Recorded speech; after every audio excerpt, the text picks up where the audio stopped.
You're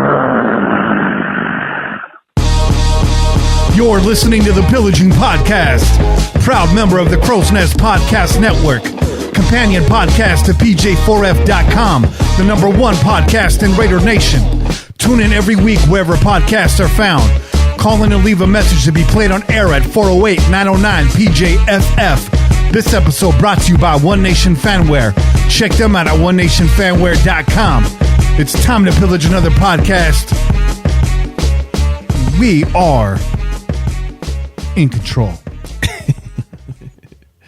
Yeah. Damn right. What's up, Che? What's up, Bobby? Oh, man. Well, you know, it's not in celebration today, but we got to crack them chillas, though. We got to crack them chillas. Always. So, let's do the honors, Bobby. Oh, yeah. That's delicious. And while they open these beers up, for the newcomers, why do we start a show like this? Because when you start talking football with your friends, you crack a beer. When you get to the tailgate, you crack a beer. When you sit down and watch the game, you crack a beer. When you crack a beer, you crack a beer. Yeah. When you hang out with us, you better fucking crack a beer, man. You got to crack a beer. This bad boy's come from Eel River Brewing Co. Okay? And this is the Hazy by Nature New School IPA. Yeah, man, this is beautiful. Look at this. I don't know if we could pick up the color on here because we always get this background mixed in, but it's I think it's coming through on Bobby's side for a little bit. Nice, man. Nice little cloudiness and whatnot, just like a normal hazy should. Give me a beer mustache, bro. And I don't even need one. Get that good beer stash. Oh yeah. It's got some. It's like I would say it's pretty good balance in terms of the bitterness. It really is. Man. Nice little bitter. Smooth. Yeah, nice little bitter ends on there. Not so hoppy, right? I'm not getting too much hoppiness in this. There's a little citrus flavor that goes hand in hand usually with the hazies. This is a 6 point. What was it? 6.7. Yep. 6.7 on the ABV. And this is nice. I'm liking this, man. Organic. 98% organic ingredients, bro.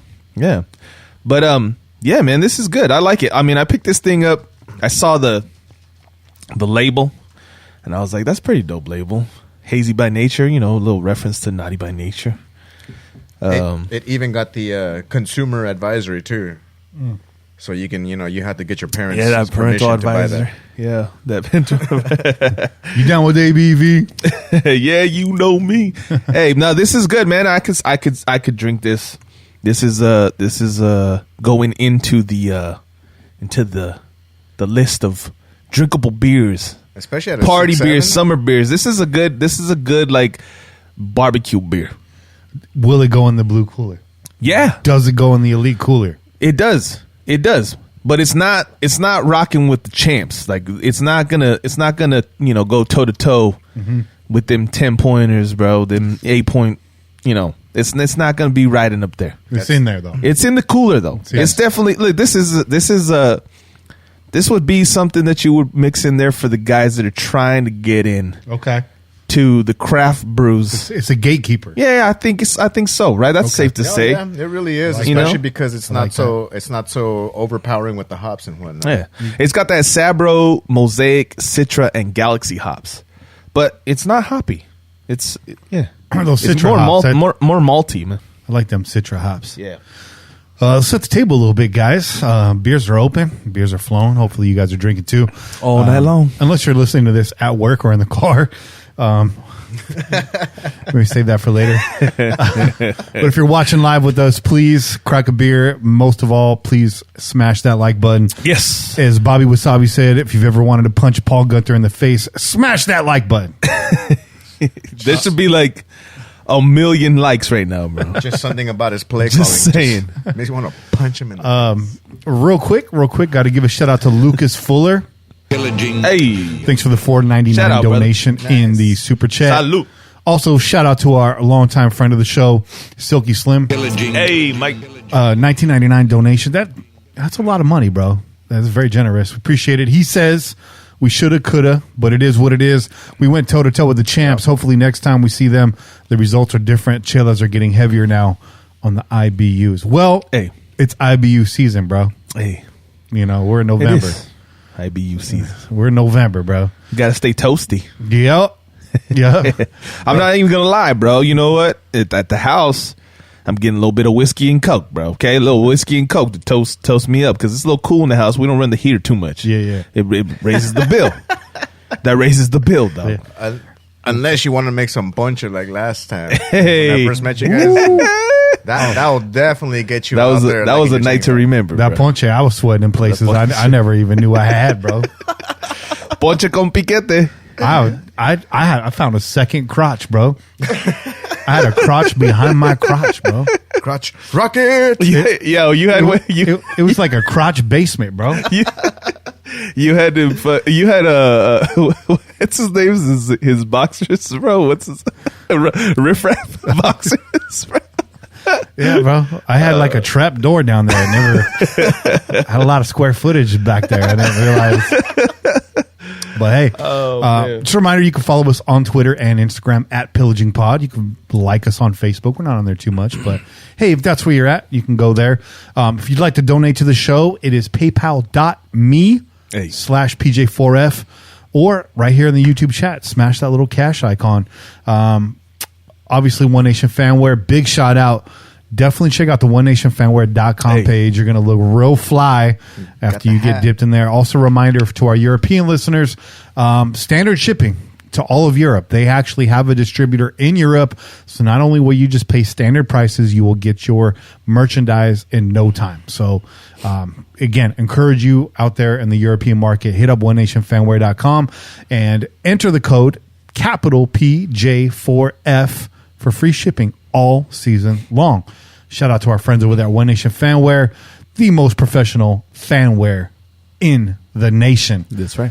Tonight's show, we got quick hits. There's really nothing there. We're going to be focusing on the game. I know it's not a win, but we're going to open the phone lines as well because I think there's a lot to be said after this game. There's some positives, dog. You know what I mean? Obviously, we don't like the result. We don't like that we lost this game, but there is some positives to take from this game. And I think moving forward, looking forward to the teams that we still have left on this schedule, there's a lot that we can feel good about and confident about. So put a pin in that for just a hot second, because Raider Nugs in the chat, he says, good to see all as well as Kenny. Yes, everything's good. We were off last week, I know. And what I said due to illness. Fact of the matter is, I have poison oak on my ball sack, and many other places on my body. But these are facts, bro. On my ball sack.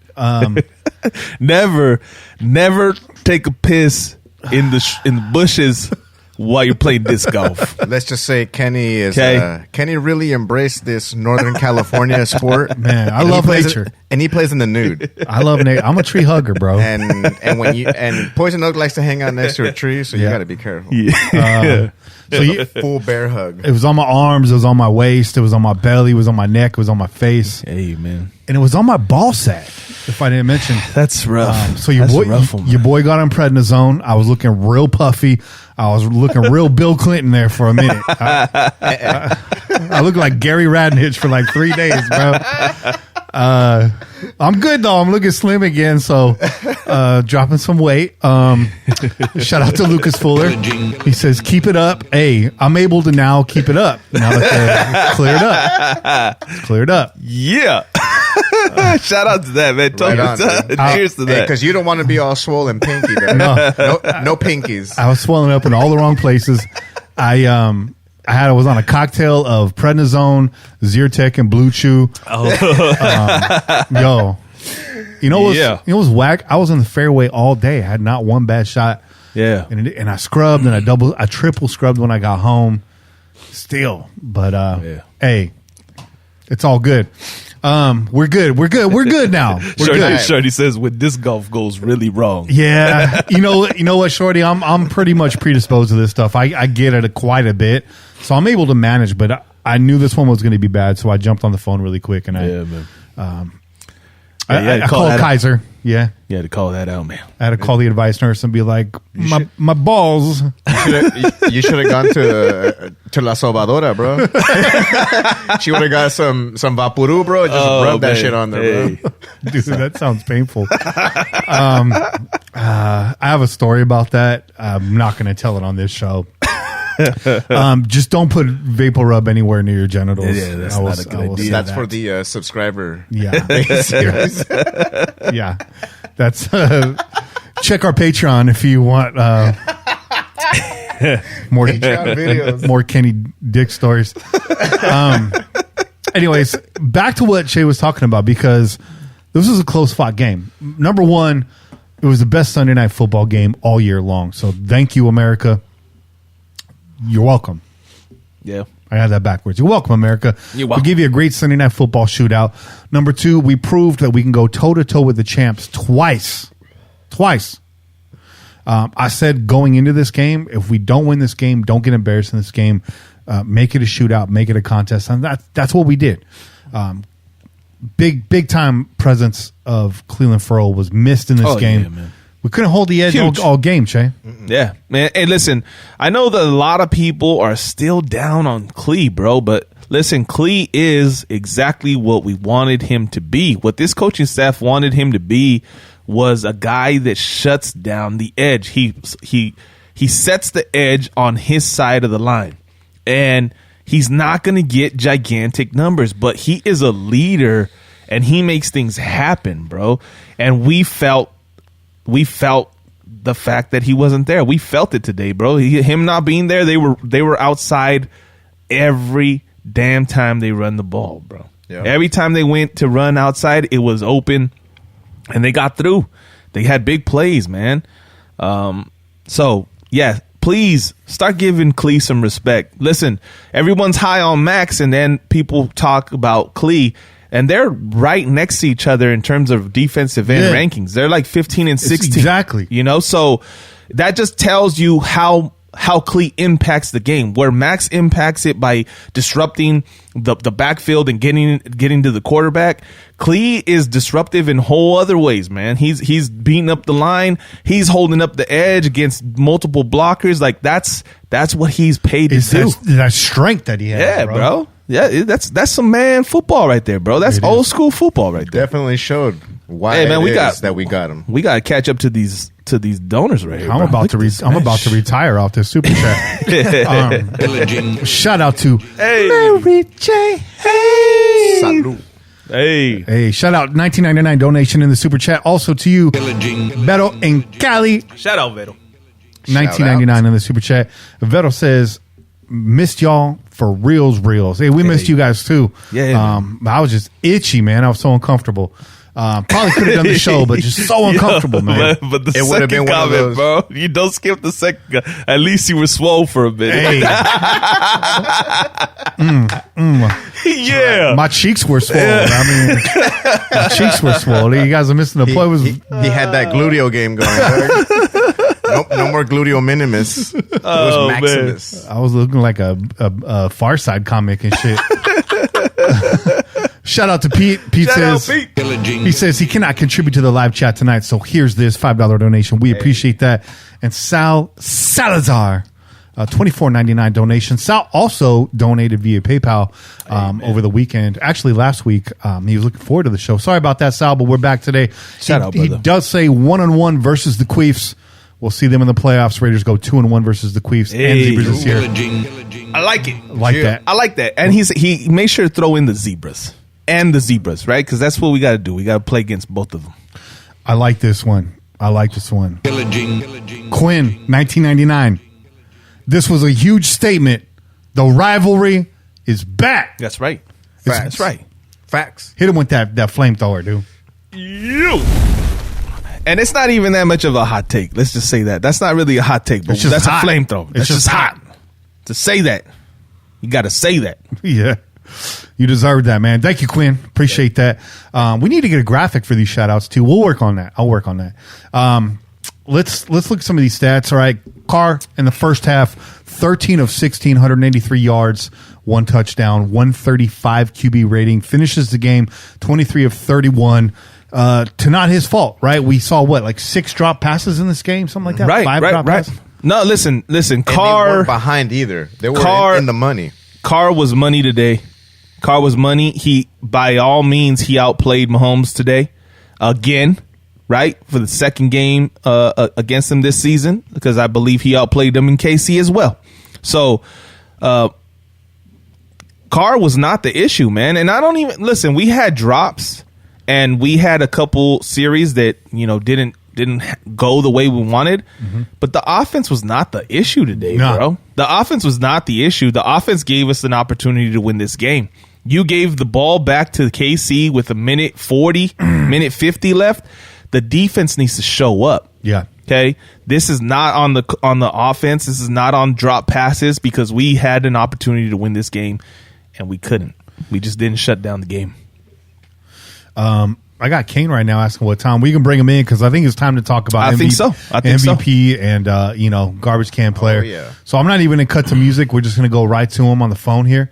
Let's get him on the line, y'all. Wait, who look, who's this? Who is this puto in the chat right now? Big trucks.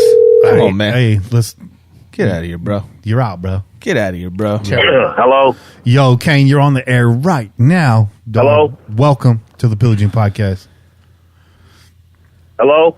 Yo, Kane. My bad. Yo, can you hear me now? Yeah, I can hear you. Hey, we're live right now, dog. How you doing, brother? Where you at, man? Sound like you're outside or something. I'm on the road. Oh shit! I'm driving home. You're on the move right now. Hey, let's get right to it, man. We talked about it a little bit. We just got started.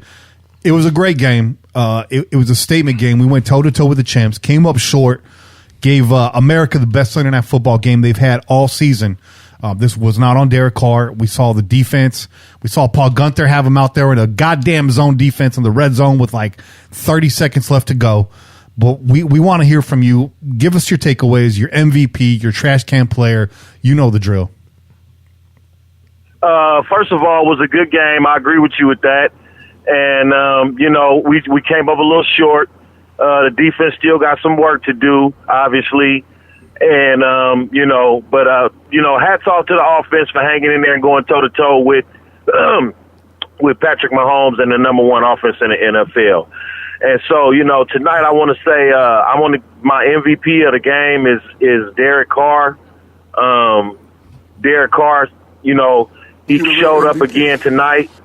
And hadn't it been for the defense, we would have won again. And it would have been on him this time. No, more so than the running game. I think the passing game played a big part in this. I think he came up short. It was a few drops that I'm sure these players would like to have back. Aguilar and the fullback Engel dropped a couple passes. I'm sure they would like to have back. But Derek Carr played a solid game. He did. And he hung in there and went toe to toe. That's my MVP. You know what? If it wasn't for Derek Carr, this is a blowout. We had 89 yards on the ground, only 26 carries for the night.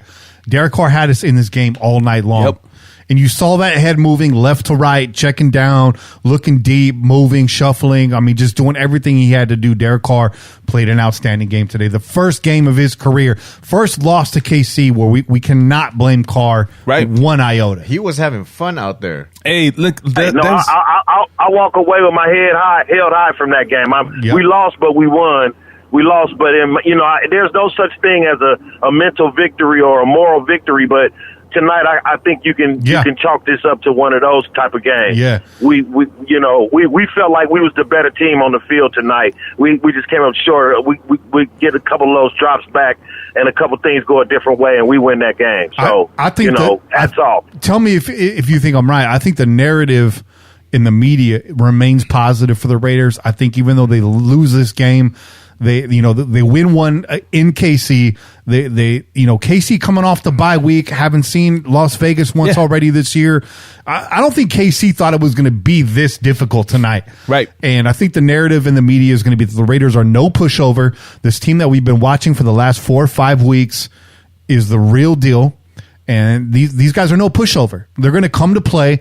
They compete. They hung with the world champs like nobody else in this league can, right? KC's been rolling this year. And 9-1 now? They're 9-1 now, right? Yeah. And that one loss came to us. They almost had 2 against us. Mahomes has been picked off twice by the Raiders. Yeah, that's it. Come on. That's it. Come on. And we almost served them off their second loss by the Raiders. That's what I'm saying. That's what I'm saying. So, they listen, man, they know we there. I guarantee you they know we there.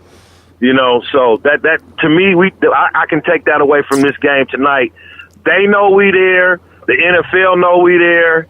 Everybody know we there. We just played them just as good, if not as better, as any other team in the league. We're the only team in the league so far to beat. And we'll see them in the AFC Championship. The breakdown, we'll beat them again, and we'll see them again. Yeah, we'll see them again. I like that take, Kenny.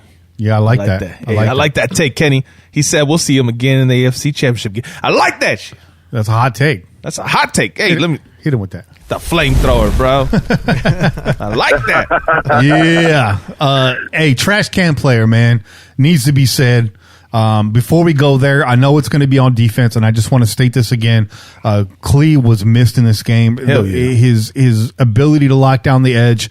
KC ran the ball for about 100 yards. It felt like about 150. They were just getting everything they wanted on the ground until later in the second half we started to shut that down. But if Clee's there to set the edge, those quick passes don't get off. There's hands in the air. The run game doesn't get off like it did in the first quarter. I think this is a different game with Clee in there. That being said, who are you putting in this garbage can this week? Oh, man.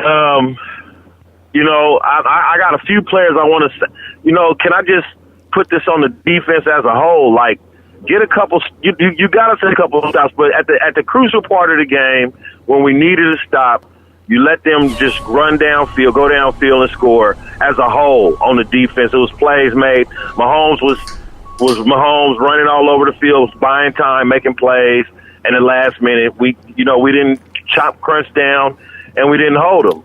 So I'm not going to just pick on one player. I'm going to say the defense as a whole needs to get that stop, needs to win that game for us. Yeah. So that's my trash can player of the week. The whole 11-man defense.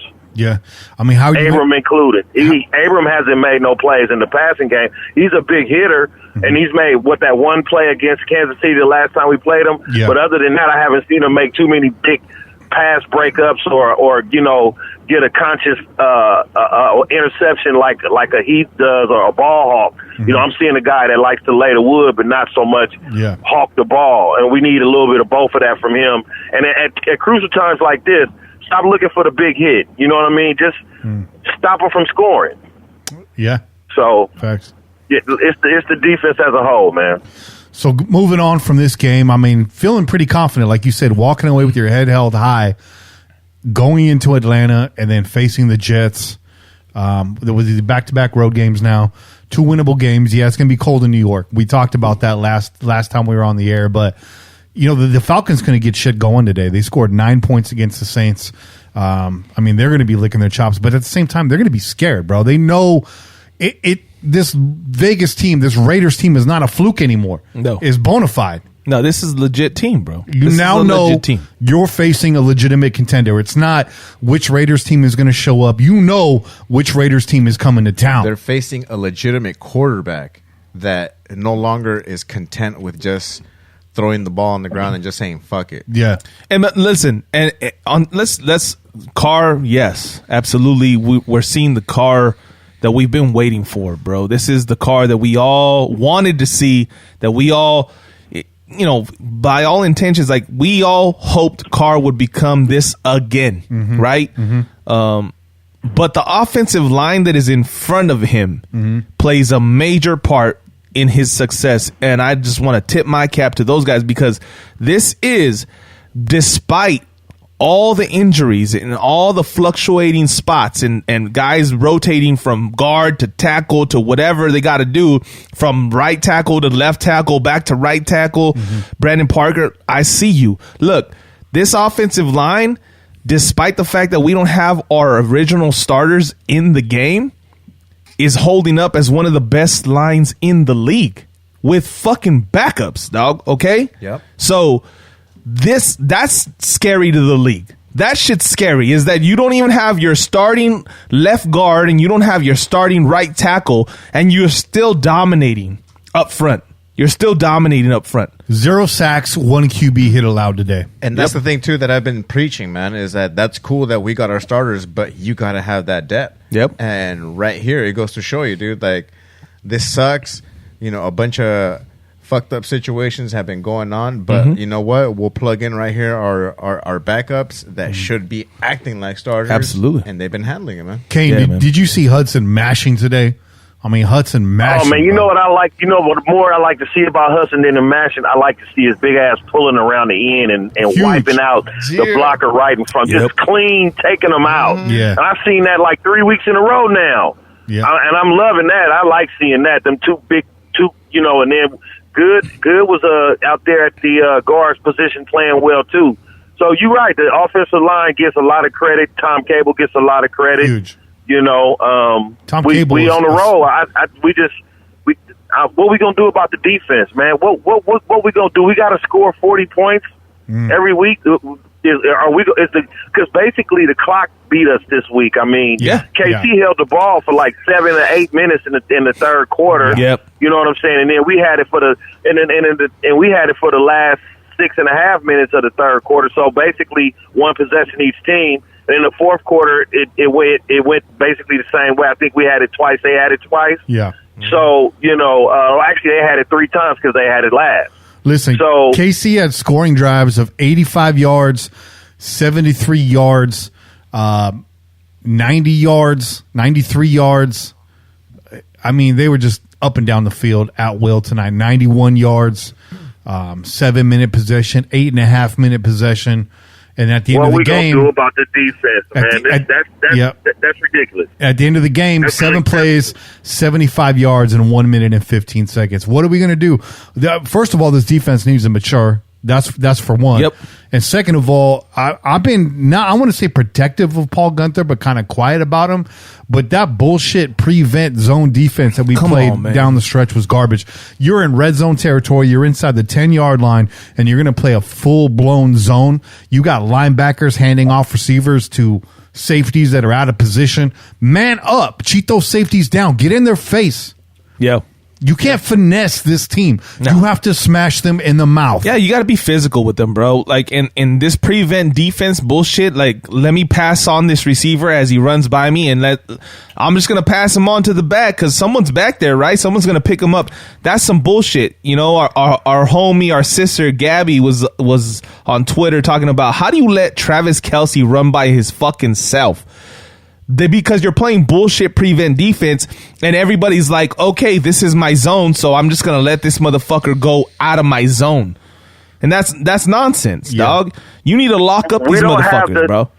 I'm sorry, go ahead. No, I'm just saying you need to lock up these motherfuckers. Kenny was like, we got to play a man zone coverage, something. You have to have safeties over the top and you have to have guys on man. You got to be on, and you got to have linebackers that can cover, bro. Absolutely. That's the problem. I think while we playing, I think the reason we are playing because it's safe it's hiding the shit on our defense, the shit areas, which for the most part is a lot of it. But I'm just saying, you know, that zone is hiding that because if you get some of these guys in the man coverage, even like the guy the game announcer said.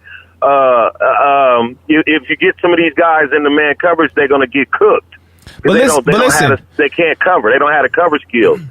Basically got this is, in my opinion, and after watching this team play 10 games, you basically have 2 really good cover corners and Arnett and Mullen, but you have no pressure, so they have to cover so long that they can't keep the coverage held up for too long. And you're not supposed to. Your defensive line is supposed to give you more better pressure than that. Then your safeties, one of them shouldn't even be starting, and the other one is always trying to make the big hit, the big play, the wild hit, the wild play. He's not working on his ball skills. He's not trying to get better at getting some interceptions, making this. You know, if you want to be a hitter, but you also want to be a Charles Woodson back there.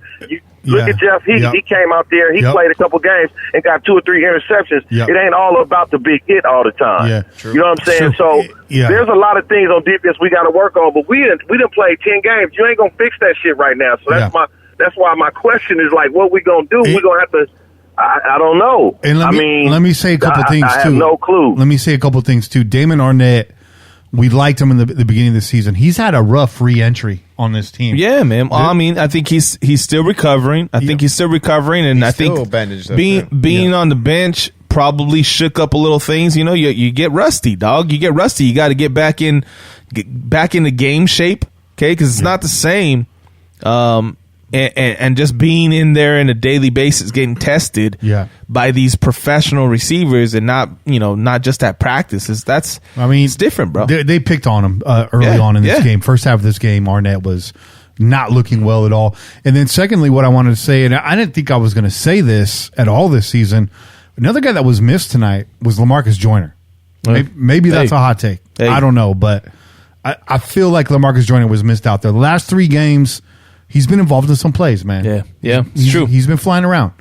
And they picked on Amik. The fact that he was out there. Oh, man, please leave him on the bench.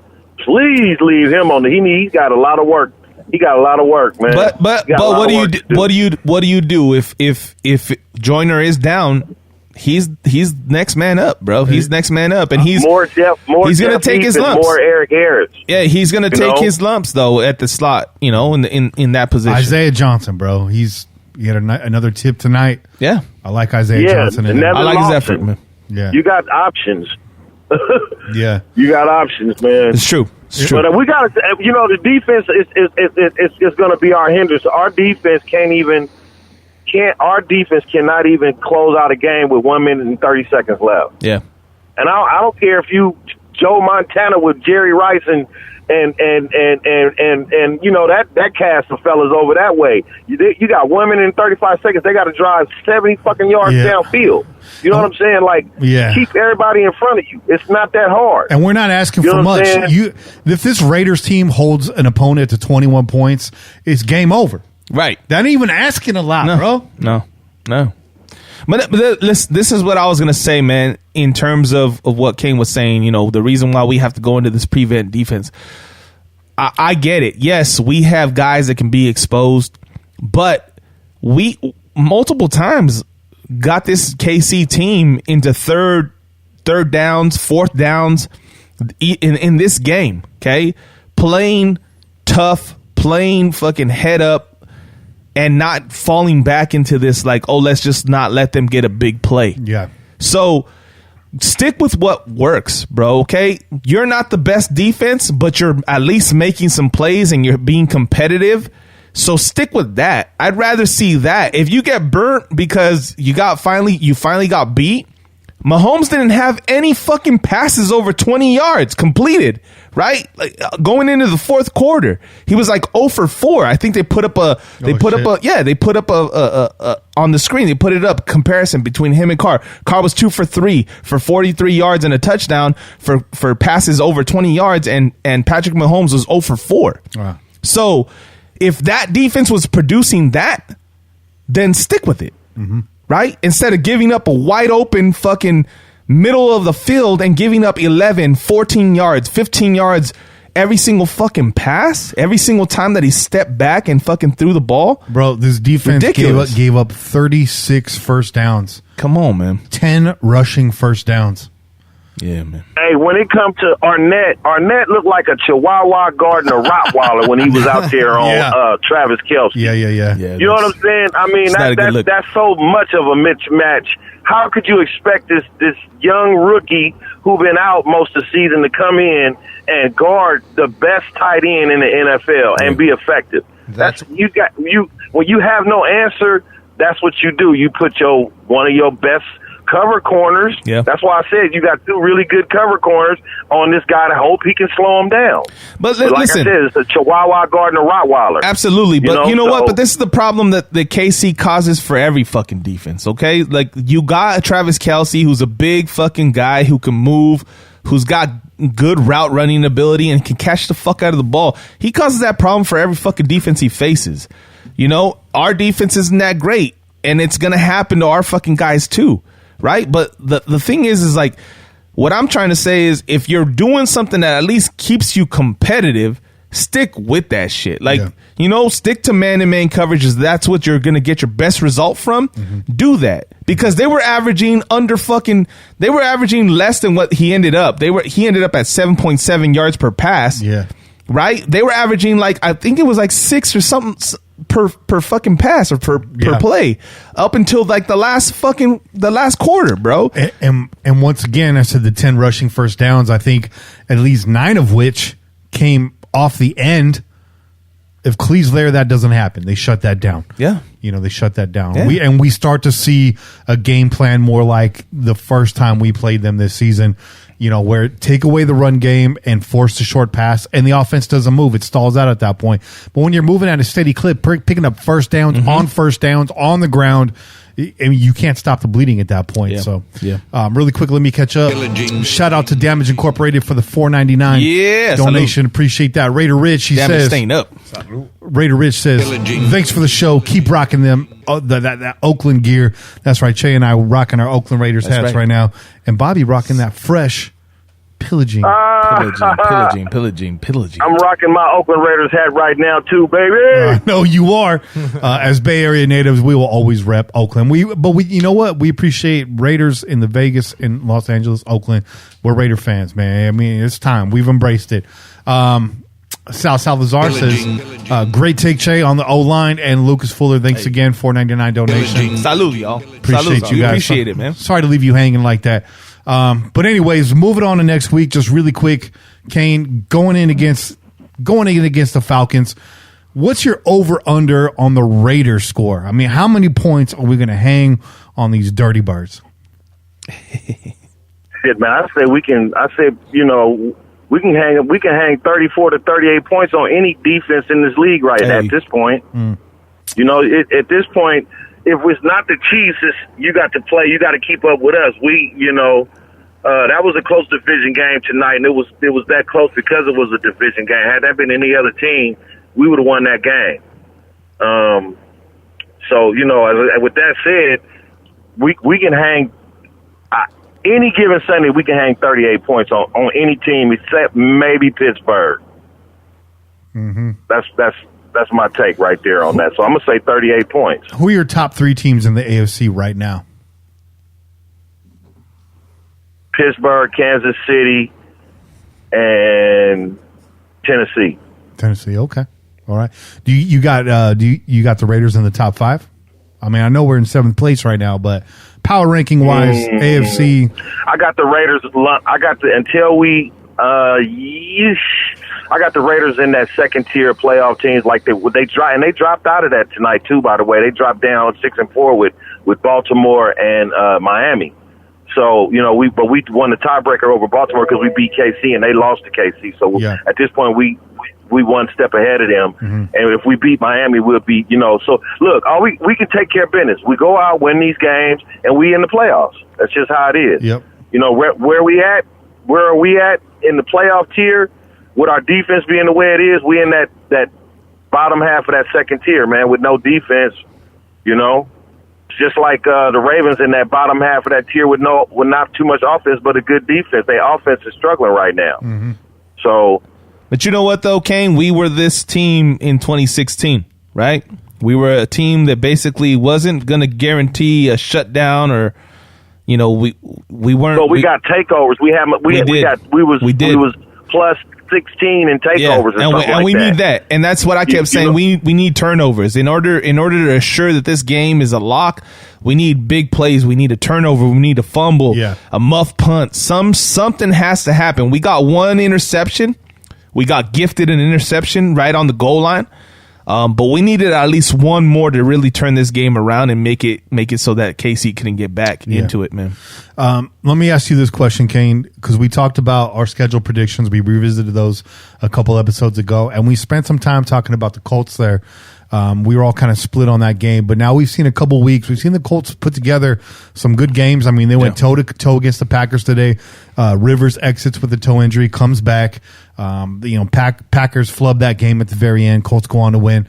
Is this Raiders team where it's at right now able to beat the Indianapolis Colts later this year? That's going to be a big game. That's going to be a playoff implication game.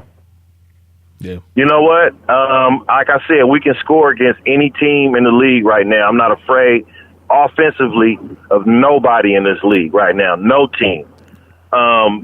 Defensively, man, can we beat Indianapolis in a playoff atmosphere type game, we get them at home. Yeah. But really, home field advantage is null and void in all stadiums this year with no fans, right? Mm-hmm. So, I don't know, man. I don't know. Like I said, the defense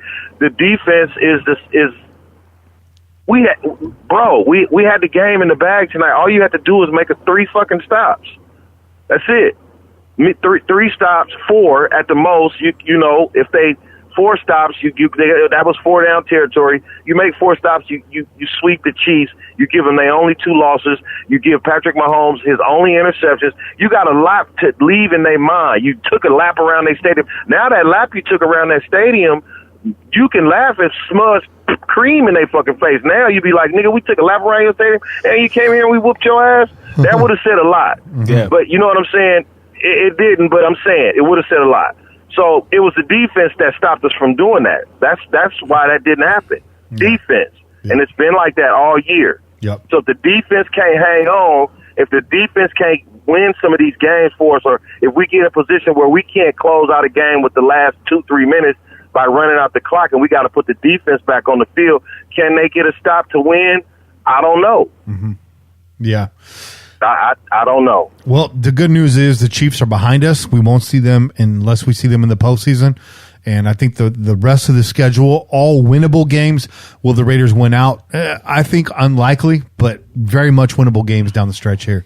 So I like where this team's headed. I didn't think they were playoff ready this year, but it might sneak in. But you got teams like the Colts, you got the Ravens, you got the Browns, all hanging around in that wild card race right now. And, we only get to face one of them. So it's going to be interesting down the stretch. It's going to be real tight, not like we wanted it to be, but it's going to be real tight. But I do say that at this moment, the Raiders still control their own destiny, Hey. Absolutely. I agree with that 100%. 6 games left.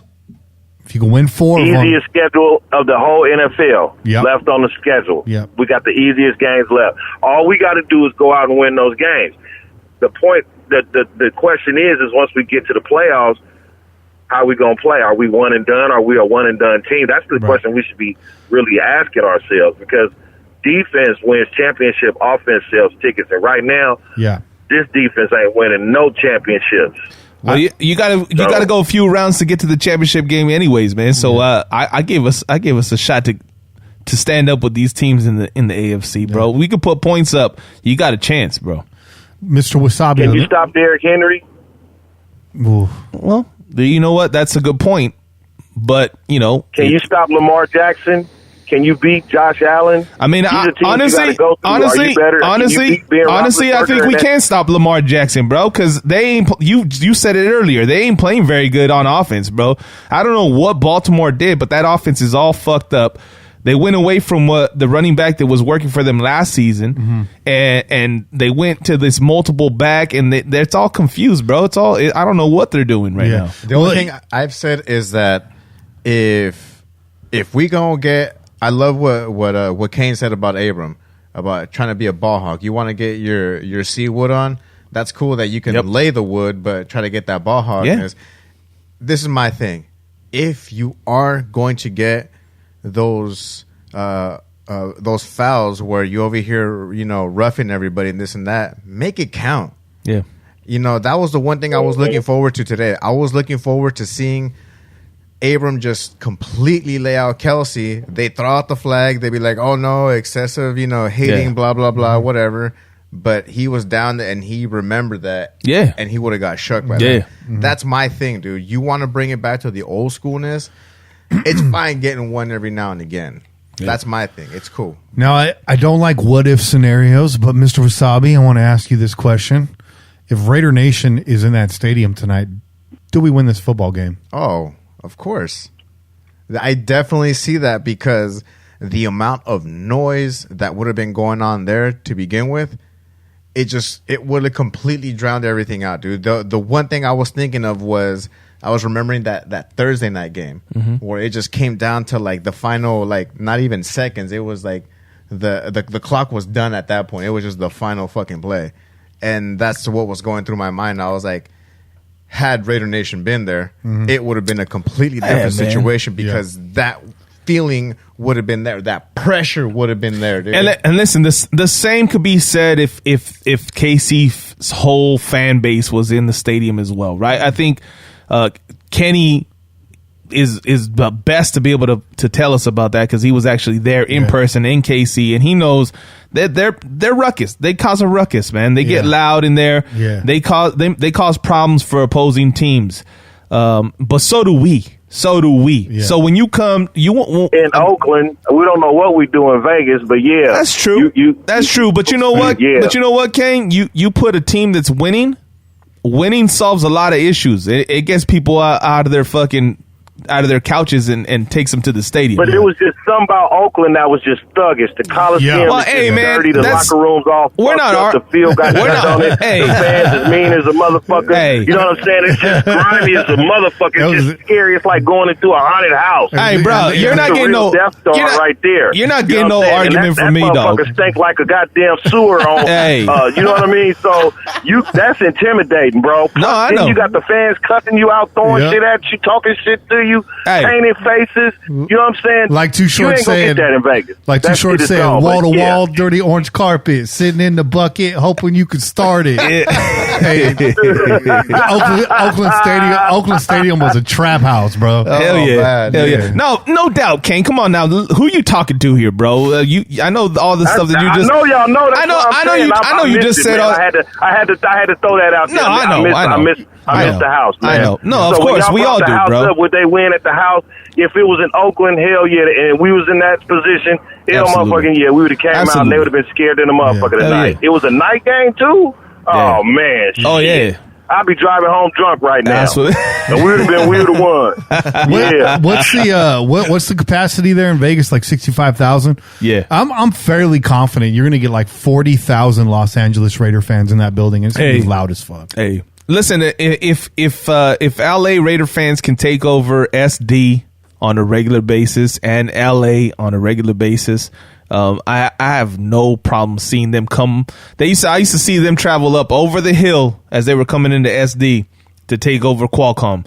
I could see them making that extra drive over to Vegas and doing the same. So, yeah, man, it's not going to be the same, bro. It's not Oakland. Yeah. You can't recreate something special like that. Oakland is Oakland. And the fan base there and the loyalty and the amount of people that were just there, that was life, right? Being in the stadium, being in the D lot, the A lot, that was life, right? It was a given. We're going to be there. We're going to show out. It doesn't matter what team we put on the field. We're going to fucking cheer our faces off, and we might just help this team fucking get this victory. And when we were in the games, the teams knew we were in the games, bro. Yeah. We were shouting our fucking faces off. They couldn't hear nothing. They didn't know what play was coming on. How many times did you see Phillip Rivers cry to the sideline? Yeah. You know what I mean? Hey, you know what? This is a disclaimer. I mean no disrespect to no fans that bought season tickets for Allegiant Stadium. That's a dope-ass stadium, and I can't wait to go myself. I'm jealous that I didn't buy tickets. So no disrespect to no Vegas fans, no disrespect to no Los Angeles fans, no disrespect to the season ticket holders in Allegiant Stadium. I just had a memory from the Oakland games, 25 years of doing that shit. So no disrespect to none of y'all. I'm looking forward to seeing fans in Vegas, and hopefully we can carry that same tradition over into Vegas from Oakland. That would be great. So with that being said, I'm sorry. I didn't want to, if I offended anybody. It's good. I didn't mean to. Pillaging. Shout out to Jay Cali Raider. He says, we didn't have a spy on Mahomes like the first game. You know what, Jay Cali? It's a good point. It's true. But we really didn't need one. Mahomes did not hurt us with his feet. I think once he got loose on us, I would have liked to just see more pressure. I mean, more blitzes. We saw a little bit in the second half. I kind of felt like Gunther had been holding back his blitz packages for the Chiefs. We saw some of that in the first game. The aggression just was not there on defense. It was not in the defensive play calling. The defense play calling was just too safe all game long. It was like they were playing. But Mahomes didn't get too loose, though. He didn't get loose. Nope. One thing I got to say is the offensive players, they do watch out for Abram. But it's not always about the big hit, though. Yeah. You know what I'm saying? Yeah. I do notice that the players, he puts a little fear in people, but you got to do more than lay a hit, bruh. You know what I'm saying? So yeah, that and that's probably why Mahomes wasn't running around. They probably told him, don't get too free because that number 24 gonna come looking for you. Yep. You know what I'm saying? Yep. He probably So I'm sure that was he's talked about in many offensive meetings. Yeah. So with still you get your ball hawk skills and you'll be shit. What's homeboy that used to play Ed Reed? You'll be the next Ed Reed, bruh. So hey. Kane, thanks for joining us tonight, man. Hopefully we're talking to you after a big victory next week. Get some rest, bro. Monday's right around the corner, dog. No, man. Shit, I'm off tomorrow, man. I'm on vacation. I took Friday and Monday off, man. I'm gonna go in the house and drink me a couple beers, man. Yeah. That's a smart play right there. Have me a moral victory celebration. You know what I mean? There it is. I like that. I like that energy. All right, well, be safe, man, and I'll talk to you tomorrow, brother. All right, man. Y'all take it easy. All right, man. Peace out, bro. Take care, man. I think, Peace. And I think right there is a good time to take a break. Yeah. You know what I mean? So we're going to take a quick break. We're going to hit the head, and we'll see you guys on the other side. Yep. We out here. Peace.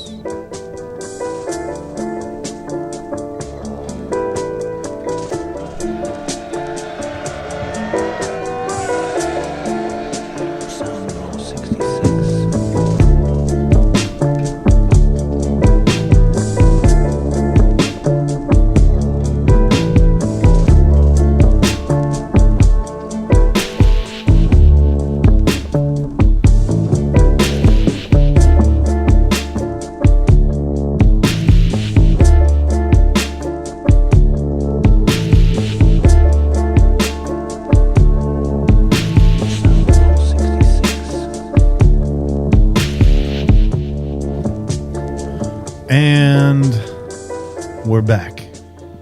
Hey. Just want to say shout out to all the Chiefs fans in the chat for putting money in our pockets right now. We appreciate the views. Make sure you hit that like button on the way out. Yay. Hey. Thanks, man. Thanks for being here, giving us extra views. Yes. Yeah, we like We that. appreciate it. We love that. Don't lie, dude. You know you're really a Raider fan. It's all right. Beto in the chat says, Purple Walrus. God damn right. Mamba Georgia too. Straight up. Right back at you. Second half of the show, we're gonna go caller heavy. We only got like 3 calls in the chamber right now, voicemail.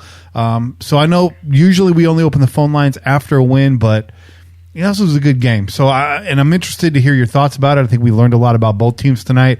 And if you want to call in, you want to talk about the game, you want to talk about the rest of the season moving forward, go for it. If not, the second half of the show will be a little bit shorter. So it's really on you guys. We're going to do that. Do you guys have another beer to review? Yeah, you already know it, bro. Right, you already know it. Let's go. Your boy Bobby already dug into it, bro. Yeah. Man. I'm going to go ahead, give him that extra crack. Bobby, you tasted this? Give him a little review while I pour. The mosaic hops definitely are right at the beginning of that drink right there. Even though the drink is very clear, unlike your hazies, that mosaic is definitely present right. Let me see that can. That's a dope can. So this is coming in from Bike Dog Brewing Co. Okay, and this is their Mosaic Pale Ale. Oh. It comes in at 5.5. So it's light. It's not heavy on the ABV. It's something that's drinkable. Something you can have more than one. Of course, these are 16-ounce cans, so take it easy. Take it easy, dog. Okay, because it'll get you. It's a West Coast IPA. Let me see. I'm gonna give it a little taste. See what it tastes like. Taste of the glory.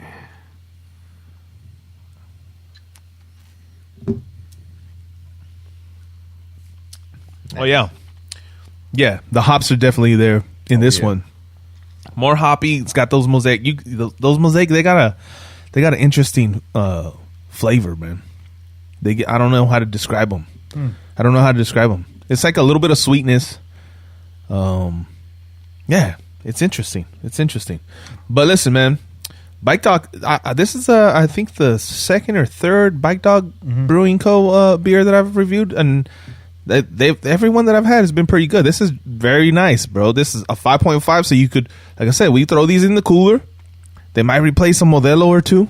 You know what I mean? Hey, you're always gonna have some soldiers, but sometimes you want to have a nice craft, nice beer as your as your soldier. You know? Hey, speaking of soldiers, I just made Raider Nug a moderator. Already doing work. Already doing work. Do some work, Raider Nug. Swinging that hammer. Cutting heads up, bro. Hey, you know what? That might be in the word right there. Look at him delete motherfuckers left and right. Bro. Swinging that hammer. Get him, Doug. Don't get on Vinny's bad side, bro. He will cut you. Yeah, I like it. Leave you man. on the field. I like it. And before you say that our moderating style is unfair and unjust, well, welcome to Raider Nation, bro. Yeah. Hey, you don't belong here. If you're not part of it, then guess what? Things ain't gonna work out for you here, but bro. Thanks. Now we've had opposition in the chat before that have come. And, they've been sensible. It's been cool. Sometimes it's cool to chop it up with the other side. But if you come in here acting like an idiot, bro, done with you, bro. Yeah. Let's go to this first call. This comes from the 559. This is Sal, our man Sal Salazar. Hey. Chill. Salazar! Kenny, Jay, Bobby, Kane, what's happening? This is Sal Salazar. I'm fucking pumped right now. Just opened up my kitchen, getting ready for the day, bumping AC/DC. House House got me fucking going right now, baby. And I just want to say one thing. Raiders! Oh, beautiful. That's beautiful. Woo! Fucking get it, baby. Can't wait to listen tonight. Let's beat the fucking queen. So obviously this is a pregame call. And I love this call. But the energy was amazing. The interesting part is this came in at 7:00 in the morning. So my man Sal Laser, I like that. is fired up at 7:00 in the morning. Shooting lasers. This is how you wake up on game day. This is tailgate energy right That's here. exactly what I was going to say. Right? He came with that tailgate fever, bro. Hey, He was already waiting outside of the gates. That's that 5:00 in the morning. Outside the stadium, waiting for the gates to open. You got 12 ounces of Pliny in you. You got 32 ounces of Chilada. Yeah. Yes. That's how you do it. You're warm. I wouldn't be toasty. surprised if he was outside of his house, just waiting to get inside the house. Hell yeah, What's bro. up, bro? That's right, Sal. I like it. Yeah. That's the kind of energy you bring. Sal made that phone call from the Elmwood parking lot. Got bailed out just in time. That's how you do it. That's a great call. In fact, you know what? Let me turn this do not disturb off. Let's go here to the 360. Hey. I wish I could say that 7-3 sounds a lot better than 6-4, but God damn it, I'm happy that we put out the effort that we did. Okay. Kenny, Che, Kane, brother Wasabi, what's up, Pillagers? This is Pete. I try to reverberate the same frustration that most We got a call in right now. This is Sal. This is our man Sal. Hey. Yo, let's go. Mr. Salazar, you're on the air with the Pillaging Podcast. Chill. Yee! What's up, y'all, man? How you guys doing? I'm good, man. I hear you still got the energy, bro. Hey. That's a Hey, great you thing. know what? I just want to say you guys are awesome, man. I seen your guys' booth like in 2017. Ooh, Yeah. Okay. And I was like, ooh, that's interesting. All right. And then the very last Raider game in Oakland, I went to your guys' booth and gave you some salsa from my restaurant. Orale. And everybody was being all shady and shit, like, oh, I don't want to buy it. And I'm like, no, it's for free, you know? And you guys were cool as fuck from the get-go. Y'all took it.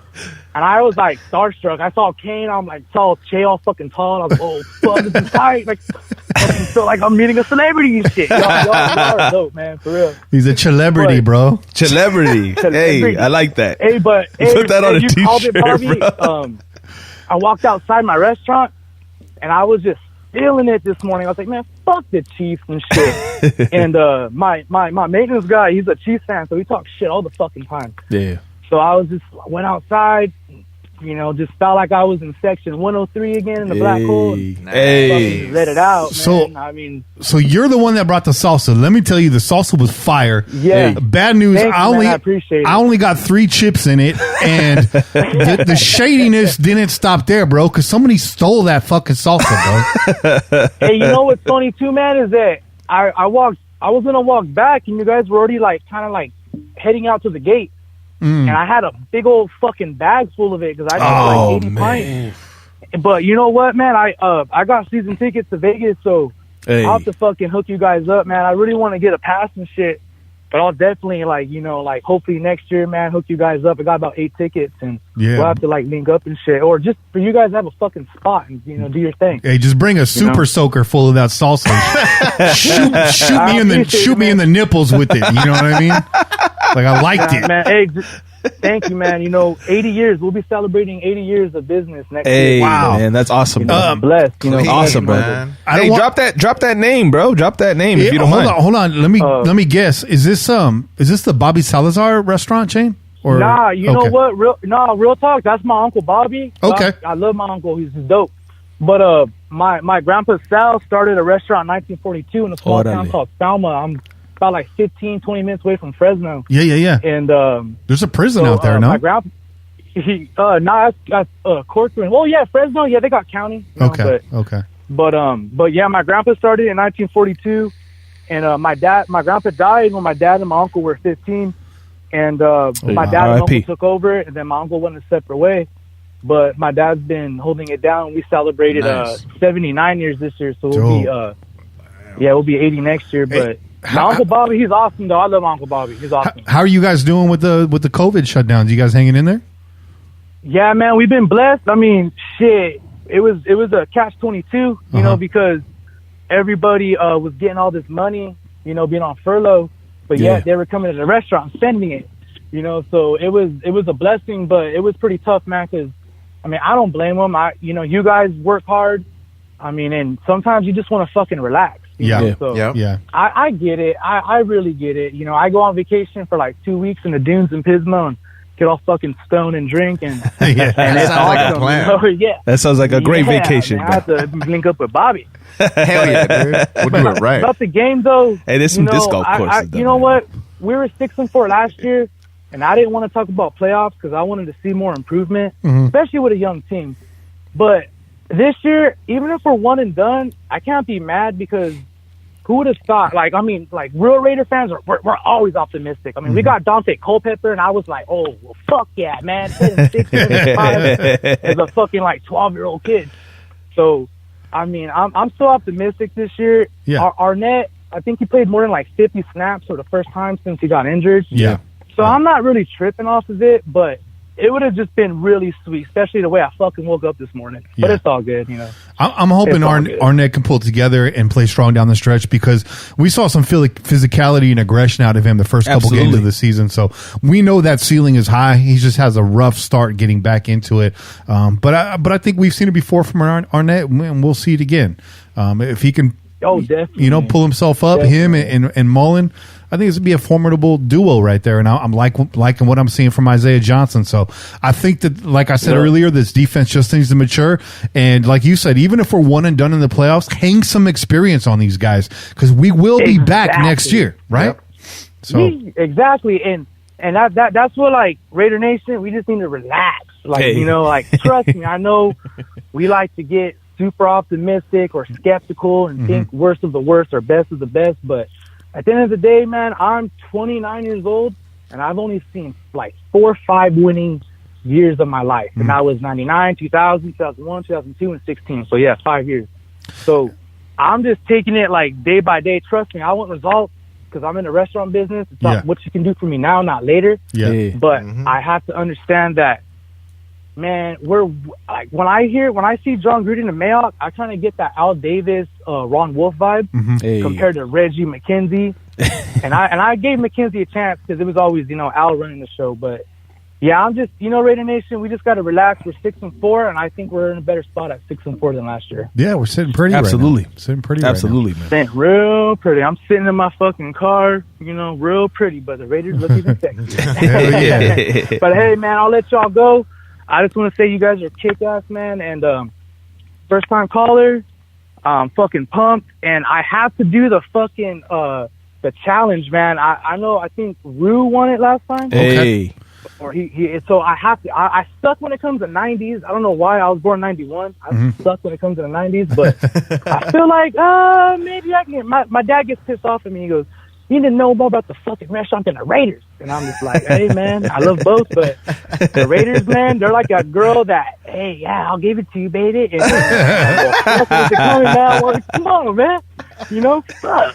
Well, man, you guys are kick-ass, man. Check it out, Sal. Do your homework.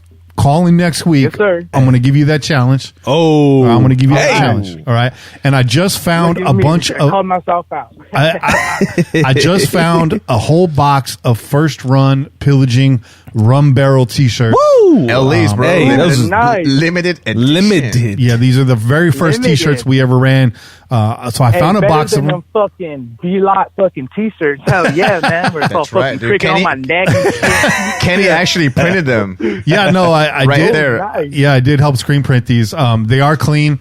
I don't know what size you are. I don't know what size we have, but come on next week. And if you do well, I'm gonna get you a t-shirt. Yeah, if my ass does well, yeah. Okay, if you do well, all right, no stalling. Stalling day. Bobby, give him with the shirt. Bobby got the shirt right now, so Shout out I have to go on DC4. the live feed when I'm done back with this. And I didn't know if I was gonna be on live feed, if I was gonna fuck it up like those. Like some people be like, hey, turn off the fucking microphone and listen up. Hey, you know what? You just have to tap into your inner Rue, bro. yeah. That's it, all. man. That's Hey, it. yeah, for reals, man. Rue's fucking hard, bro. Him, Pete. You know, I look on the chat. I don't know what the fuck's going on today. All these Chiefs fans, man, we be living in their head rent free. Yeah.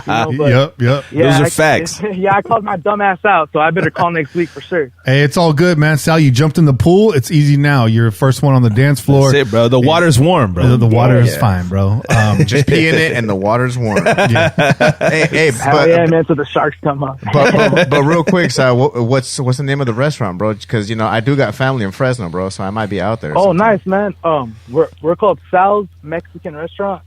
We got 3 locations, and one in Fresno, one in Madera, it's up north from Fresno, Yeah. and then Salma. Salma's our original location. That's where I work at and I cook at. That's what's And up. that location will be 80 years next year. Oh, Gee, Wow. that's the one you That's gotta awesome, go to, bro. The Nah, OG, yeah, you got to go to the OG. We- You got to go. If you can make the guys trek, ever you got to come by, go. man? Shit, man, don't even trip, dude. I'll be fuck. You guys will walk out fucking wearing an extra size, man. All right. So here's send you guys some stuff. Hey, you know what? I don't mean to cut you off. My bad, Kenny. If you guys send me, I can give you my email. However, I got to connect it. I ship out a lot of salsa from like I've shipped out salsa to North Carolina, New York, all kinds of places. Damn. I'll pay the use whatever the fuck it is and all that. I'm sorry to cut on that. I'll pay all like the shipping and all that just because. You know, I just want y'all to eat good. I don't care for no, like, you know, I get it. Word of mouth, the best business and That's what's public up, and all dog. that. But we're Raider Nation, man. We're family. Like, Yeah. since I've been a kid, my dad's been a season ticket holder, and we've been going out to Raider games, and we just take tons of salsa and just pass them out to anybody we see. That's what's up, Like, man. here, no, I don't want it. Like, no, it's fine, take That's it. love. Because it's just awesome when you kick back, sit down, you're waiting, and someone taps into it, and it's like, yeah, it's like crack, man. You just can't stop. Hey, the first one's free, bro. Hey, We joke around and say we drop an 8-ball on it all the time. I go, we drop an 8-ball on it when no one's looking. hey, check it out. Send us some salsa. We're gonna help you ship some of that salsa. We'll push it for you on the show. Hey. We already know it's fire. I appreciate it. Hit us Yeah. up on the email. Facts. It's pillaging just the number 4 fun. Pillaging just the number 4 fun at gmail.com. So hit us up. We'll connect offline and we'll get you teed up for next week, man, on that 2-minute drill. That's what's up, man. Yeah. Hell yeah, man. Hell yeah, brother. Thank you, Pillaging Podcast. You guys are the best fucking podcast, man. I appreciate it. Hey, dude. we appreciate you. man. you, dog. During this pandemic, even the crow's nest, man, pimping out Bobby's spice store. That like old ass episodes got me through the fucking pandemic to where like my staff, like they kind of know some English and they'll be laughing at the shit you guys say. Even some of them like the Cowboys and all that, and they just be busting us. So you guys really got us like laughing and shit through some hard times. I appreciate it. Word, Hey, man. man. Right on, man. I'm Appreciate- glad we could do that, dog. And Glad we- we could do Thank that, you, man. Chad. Hell yeah. We appreciate everything you've done for us, man. We work for you guys. Remember that. So take care, Sal. Enjoy Monday. Enjoy your Thanksgiving, and we'll see you next Sunday, bro. Orale. Same, brother. I'll see you guys next Sunday. Take care. All right, man. Peace. Peace. Chill. That was a great call, man. Hey, Awesome. great call. Hey, for the first time caller, no nerves. Nah. Felt like he was home. Yeah. And that's how we want our fans to feel. You know, our listeners, We want you to feel at home here. This is your home. Straight out, dude. Your home. Hey, personally speaking, I know the first time I called in, I threw up a couple times before I called in. Yeah. And Sal, dude, you sounded professional, bro. Hey. You sounded like you took care of your throw ups before. Shit, like a professional. And I'm glad they're shipping that salsa out to New York because they need it, bro. Oh, bro, New York has Mexican food issues, bro. Okay? I was there. I was out there for my boy's birthday. This was fucking what? This might have been 2016, right around there. Might have been right around there. 2016, I think. No, a little bit. It was before that. I want to take that back. Somewhere in the 2010s, early 2010s, okay? But my boy, obviously we lived in SD together. He was my roommate, right? We used to, of course, Mexican spots are fucking in abundance in San Diego, dog. Okay? Right there, dog. Yeah, we go to tacos. We go to Puerto Nuevo for lobster, bro. We were eating good, okay? There's a lot of Mexican spots in SD. Living like kings. Living in New York, he was like, this ain't right. So when I went out to visit him, he was like, I'm going to take you to the one Mexican spot that I know. It's out here in Brooklyn. And I just want you to just tell me what's wrong. I just want you to tell me what's wrong. Yo, no joke. We walked into the spot. I don't even remember the name, so I'm not going to put them on blast. Were they putting tacos on Wonder Bread, Che? No. Was beef one of the options? Bro, we walked in. They literally looked at me scared. Caller, you're on the Pillaging Podcast live. What's good, man? We're going to get back to that. What's going on, fellas? What's going on, man? This is Jay, all the way from Savannah, Georgia, man. Real live Raiders fan. What's up, y'all? Hey, shout out, Jay. Shout out, man. Shout out, Georgia. Shout out, Jay, Shout man. out, Georgia, bro. What's good out there, man? We're coming to town next week, no? Yeah, man. You already know. I'm actually in the military, man. I'm stationed out here in Virginia right now, but I'm from Savannah. Okay. That's what's up. That's what's up. Right on, dude. What's good, man? What's on your mind? Man, I feel like we played a great game, man. I've been a Raider fan. I'm 32 years old. I've been a Raider fan at least 22 years. And this the happiest I've been watching a live game. Even with an L, man, I was so excited to watch them boys play hard and to the end, man. Them boys played their heart out. And I appreciate that. You know what I'm saying? It's been a long time coming, man. And for us to be on that mainstream, everybody watching, I think we showed a lot. Mm-hmm. Yeah. Absolutely, man. Showed a lot. I mean, imagine if the Raiders came out flat tonight on national television and everything that we've been watching for the last few weeks. It would have been a nightmare. We don't get the W. They would have trashed it. Yeah, they would have trashed them. But we walk away from this, and I think the media looks at it and they says, this Raiders team came to play. They did not get embarrassed. They have issues on defense. They can't tackle, but this offense can put up points, and they're going to be in every shootout for the rest of the season. And hey, last year that would have sounded like a pipe dream. Yep, that's facts. Yeah, I agree. One thing I want to say about the game, though, I know we had our drops or whatnot, and people harping on that, and also Abrams, man, his aggression is his downfall. Yeah, he got to be smarter. Yeah, he got to use his head. You can't the skills that he has as far as being aggressive.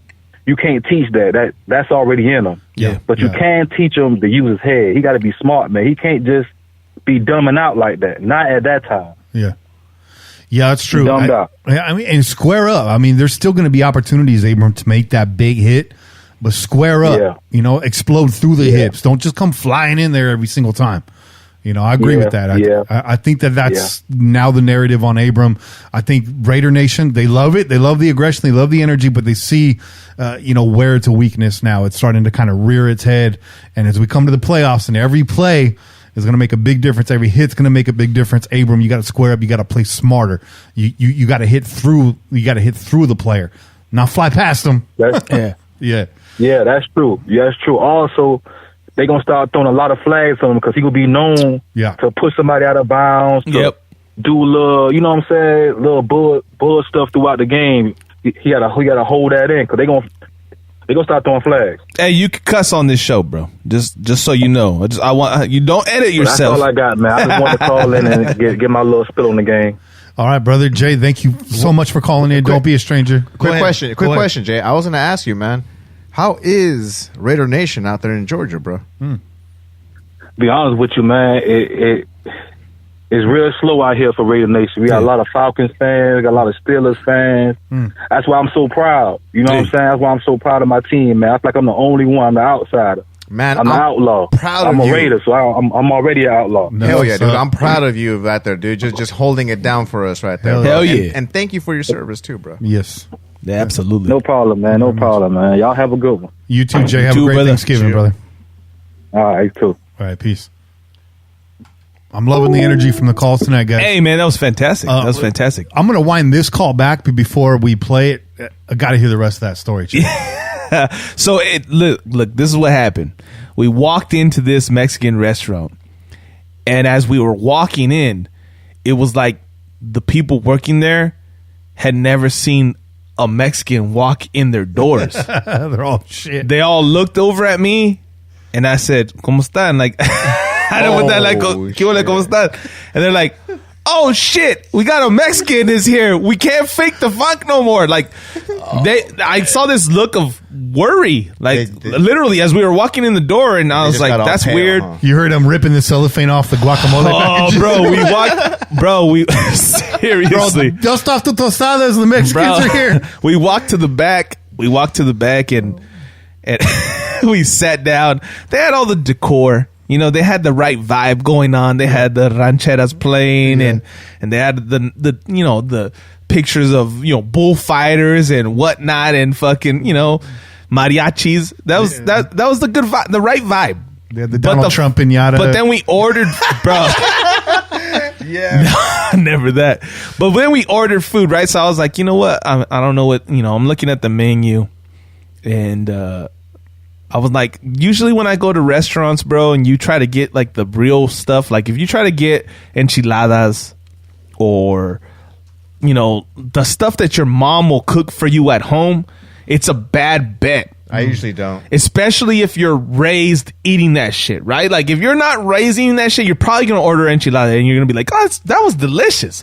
But me and Bobby were raised eating that shit like on a regular basis. You don't make enchiladas in the oven. No, hey, if that shit comes back to you and it's this big fucking flour tortilla and it's all soggy, you fucked up, bro. If it's looking shiny, like if it's shiny, it's fucked up. Like that's not a good enchilada. You already know you're in for a bad one. It's got spaghetti sauce on it. Bro. Spaghetti sauce mixed with fucking tapatio, dog. My for homie, the spice. Yeah, my homie, he ordered. What did he order? I think he ordered like a quesadilla, like a shrimp quesadilla, and they gave it to him like a burrito. And I was like, this is bad news right here. This doesn't look right. The empanadas are home run pies. Yeah, bro. It was all bad, dog. And I was like, they served everything up with black beans. And I don't have anything against black beans, but that's not necessarily our go-to. You know what I mean? Like, that's not, we refried beans or fucking some pinto beans, frijoles a la olla, that kind of shit, bro. Peruvian beans is pushing it, dude. Hey, Peruvian beans is pushing it. My dad got mad one day because when the pandemic first hit, he was like, if you could find some beans, bring me some. I was like, all right, Dad. I went out. Pinto beans were all sold out. And I fucking grabbed Peruvian beans over there. I was like, hey, I had them before. And I was like, they're okay. I show up. He's like, what is this? This is fucking Pinto. This ain't the right beans. It's like, this is all they had, dog. What do you want me to do about it? I'm not going to make it go back, dude. He was like, he just shook his head and gave me that scoff, bro. He's just like, like I had fucked up his life, dog. You ordered, that's no joke, though. You ordered flautas. They gave you the frozen taquitos. Oh man, no, but these you ordered a chorizo burrito. You got a bagel dog. It was all bad, dog. It was all bad. But the waitress even came over, and when I ordered in Spanish, like she just like her like red alert sign went on. Like I could see her, like her brain fucking like, oh no. What do we do? Let me get the sopes. They give you an English muffin. The nooks and crannies, bro. It was all bad. But you know what, man? I don't know.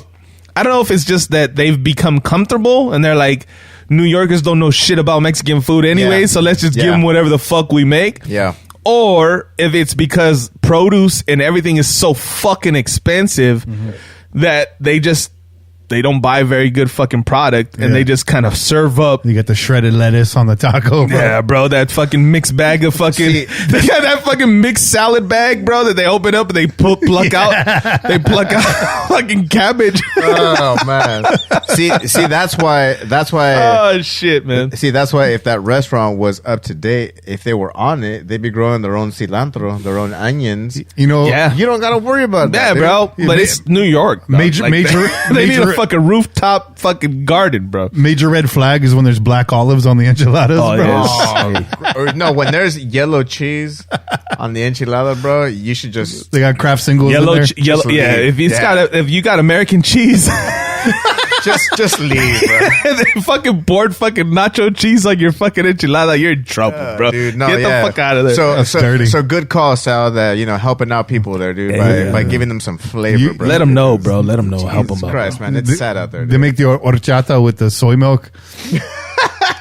Yo, Kane, and I was out there in New York, and not one time did we say, "Hey, let's go get some Mexican." No, that's a bad move. And I'm glad that you guys knew that. Just inherently knew that. Like, there's not enough Mexicans in New York for there to be good Mexican food, bro. They're not. My boy Black, shout out to Black, who's from Gilroy, California. He moved out there, relocated out there, so I was able to link up with them before you guys got to town. And we went to a little market, and he was like, "Oh, you want to try one of these tacos? They're actually not bad." And I just looked at him like, "Bro, you've been gone too long. I don't even need to try that taco to tell you you've been gone way too long, bro. I'll get a taco when I go home, bro." All I know is that if a spot got meat options that says beef and chicken, and that's just it, Ground beef. it's all bad. It's ground beef and it's boiled chicken, dude. Hey, I'll hit up Taco Bravo. That's what I want. There you go, that graveyard. Let's go back to the 360 here. Yeah. I wish I could say that 7-3 sounds a lot better than 6-4, but god damn it, I'm happy that we put out the effort that we did. Hey. Kenny Che Kane, Brother Wasabi, what's up, Pillagers? This is Pete. I try to reverberate the same frustration that most Raiders fans would have at the moment. And what I gotta say is, what I'm most happy about, we didn't get blown out at home. It's true. We really didn't. It's We true. did not get fucked over by left sider. We got some favorable calls, which I really appreciate. Match the spread, but gosh, fucking. Oh. Went out a little bit.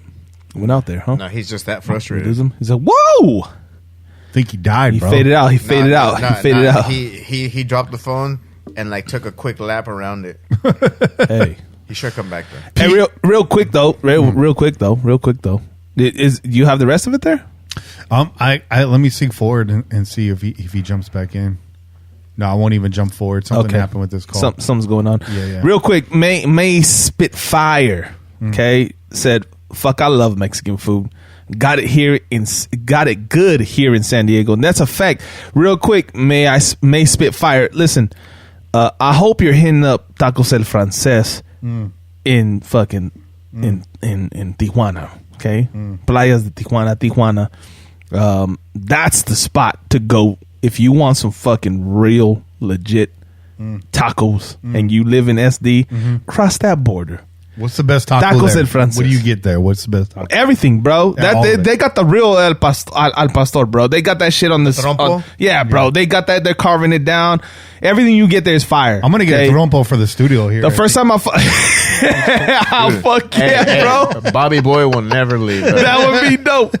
We should get. Hey, that's a renovation. That's in the budget. That's right. Dude. We can do. We can make it happen, bro. Make it happen, there. super chat. Shit, we're gonna make it happen right here in the corner. Let's get a mini one. You know? Hey, you know what? Fucking then we'll have a camera on it the whole time, so you just see it like in the green screen. Trompo cam.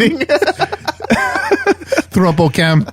Hey, but Tacos El Frances is no joke, bro. Okay, that's where you go if you're in Southern Cali, you're in SD, and you have plans of crossing the border. Look up Tacos El Frances. That's the place to go. My boy took me there. His parents lived in Playas de Tijuana, and he was like, "Yo, I'm gonna go take my laundry to my parents' house, I'm gonna get that shit washed. College We're gonna student? go have college all day, bro. That was we're at state. And he was like, then we're gonna go have fucking the best tacos you've ever had in your life. And I said, that sounds like a fucking plan to me, bro. Literally, that dude put down 10 plus tacos for sure that day, and I was amazed. I was like, man, you're impressive, dog. You eat tacos like a man. I ate like 8, and I was like, woo.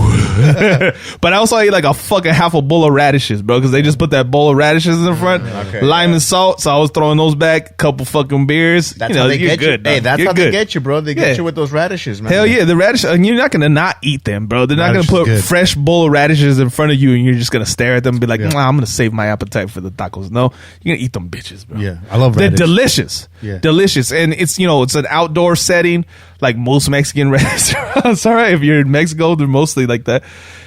It was bomb, bro. That's the best place to get tacos in Tijuana. If you don't know, now you know. Get there. Best Mexican food I ever had in my life was in San Diego. We have it pretty good here, but I used to have blue eyes until I went to San Diego. And I just up to my eyeballs in Mexican food, man. And they stay open 24 hours. And That's right. That's right. You don't even have to get out of your car. It's insane. Let's go. We have our last call here from the 813. Let's see what's up.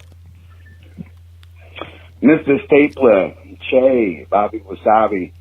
This is Rob Raider. Yeah. From Tampa, Florida, by way of beautiful Los Angeles, California. Shout out, Rob. Just a couple points. It was obviously a tough loss. I thought we should have had it. I think we left a little bit too much time in the clock. I knew it as soon as you scored.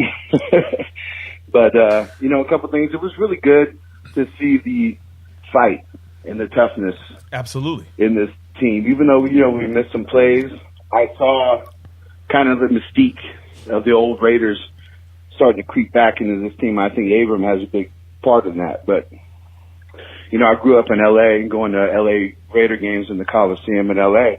And, that was one of the things that we always prided ourselves on, whether we were in Oakland or L.A., was, the toughness. And I really see guys starting to come back to the forefront of this team, and I really like to see that grittiness. And, even though you can't get away with it as much as you used to. But, a couple things is we're just giving up way too many third down conversions, third and longs. It's almost expected now that the fucking team's going to pick it up. It's driving me crazy. But, again, tonight it came down to a couple of missed catches. Fucking Aguilar missed that one, and goddamn Ingle dropped 2. Those plays right there. Yeah. When you're going to beat a team like Kansas City, those are the plays you got to make. And I think that was, bottom line, the difference in this game. But those are things that we can clean up. We gave these some bitches every bit that they could handle. I'll tell you, and I'm proud of the Raiders, and again, seeing that toughness and that come through. But by far, best game I've seen from Derek Carr in years. I'm telling you right now, this was a game. I was so proud of Derek Carr. He wasn't getting rattled in the pocket. He was completing passes under pressure.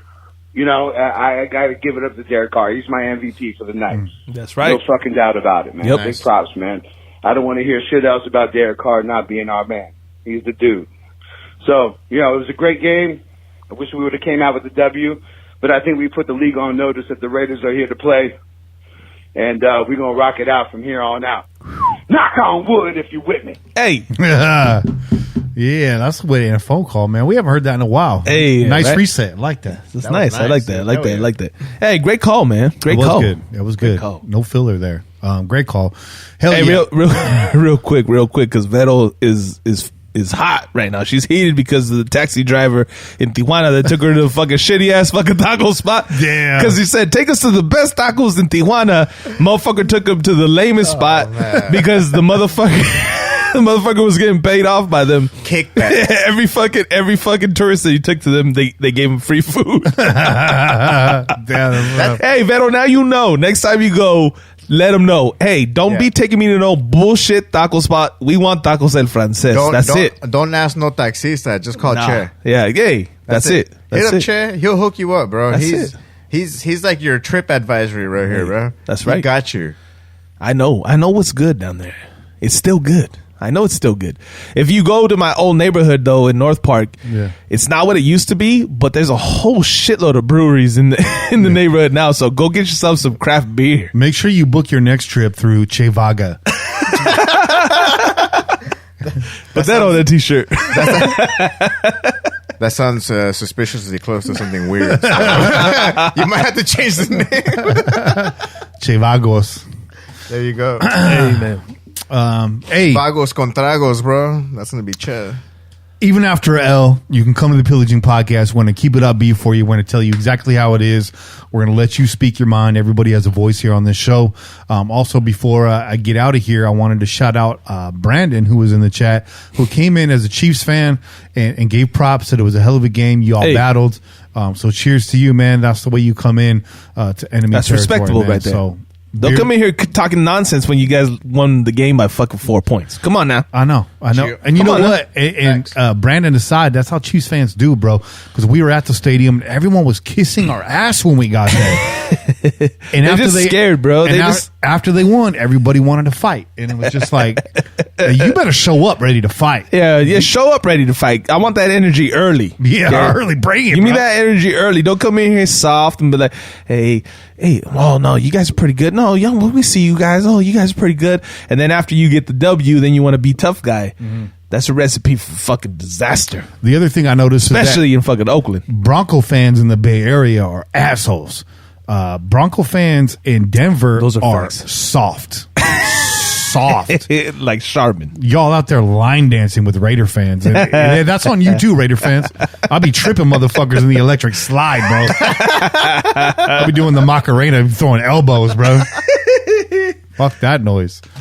Oh, man. Hell of a show, guys. Hey, man. Hey, this is a fantastic show. The chat was on fire today. We had some invaders today, but you know what? That's good. Our group is poised, bro. Look at them. They hung in there. They're like, you know, fuck all this noise. We know what we saw. We know what we saw on the screen. And then we got our main man, the headhunter. Hey, we got Raider Nug after their asses.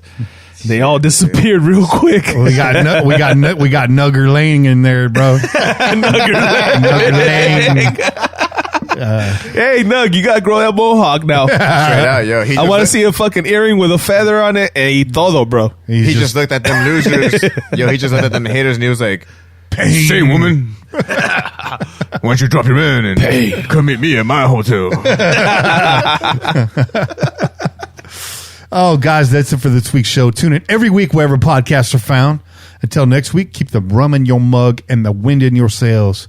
And pillage on, Raider Nation. This has been a production of the Crow's Nest Podcast Network. I'm Kenny Stapler, joined as always by your boy Chet and Bobby Wasabi. We out here. Peace. Raiders. Just win, baby.